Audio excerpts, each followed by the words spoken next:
ìròyìn yàjóyàjó láti iléeṣẹ́ Jígí Alára ìkànnì 24 tó kalẹ̀ sílùú Ìbàdàn nípínlẹ̀ Ọ̀yọ́. Abbas Afọláṣadé ni oníròyìn yìí. Iléeṣẹ́ ọlọ́pàá ìpínlẹ̀ Ògùn ti fẹ̀sùn kò òfin gbé àwọn ọdẹ 5 kan látàrí ikú Táíwò Bólúpé tóun náà jẹ́ ọdẹ.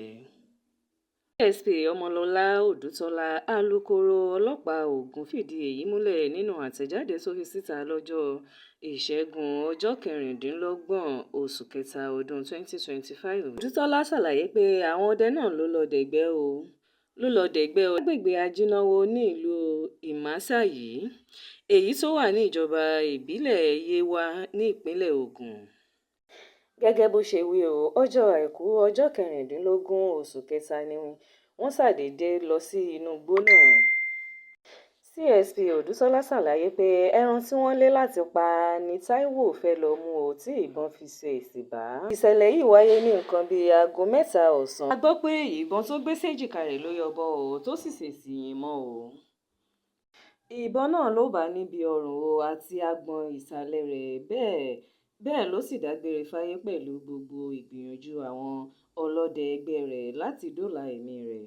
Nígbà tó ń tẹ̀síwájú alukoro sọ pé aago 4 ìrọ̀lẹ́ ti lù káwọn ọlọ́dẹ yòókù tó fi tó iléeṣẹ́ ọlọ́pàá létí lẹ́yìn ìfisùn náà ni wọ́n kó àwọn ọdẹ 5 yìí sí àhámọ́ bí alukoro ṣe sọ.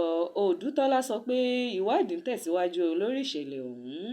Ní àwọn ti taari ọ̀rọ̀ náà sí ẹ̀ka tó ń rí sí ìwádìí ẹ̀sùn ọ̀daràn. Àwọn ọdẹ 5 náà ti wà ní àkàtà ọlọ́pàá ẹ̀ka tó ń tọpinpin lábẹ́nú. Wọ́n máa ṣe àgbéyẹ̀wò àlàyé tí wọ́n bá ṣe bí ọwọ́ wọn kò bá sì mọ́ lórí rẹ̀ wọn yóò fi ojú ba ilé ẹjọ́. CSP Odùtọ́lá ló sọ bẹ́ẹ̀. Odùtọ́lá wá rọ àwọn ọdẹ tó ń gbé ìbọn dání pàápàá jùlọ àwọn tí wọ́n wà nínú igbó tí wọ́n ń da ẹ̀gbẹ́ kiri láti máa ṣe pẹ̀lẹ́ pẹ̀lú gbogbo ohun tí wọ́n bá ń ṣe. Jù báyìí lọ lórí ìròyìn yàjóyàjó fún ti àkókò yìí. Ẹ máa bá wa subscribe sí ìkànnì Jígí Alára ìkànnì 24 tó kalẹ̀ sí ìlú Ìbàdàn ní ìpínlẹ̀ Ọ̀yọ́. Abbas Afọláṣadé ni oníròyìn yìí ẹ ṣé púpọ̀.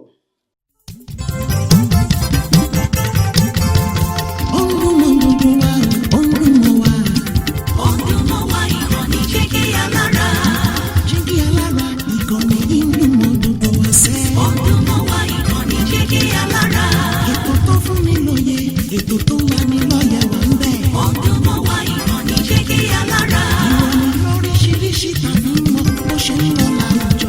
Ọdún mọ́ wá ìkànnì Jígí Alára. Ìkànnì Jígí Alára. Jígí Alára. Jígí Alára. Jígí Alára. Ìkànnì Jígí Alára 24 bàbá gbogbo.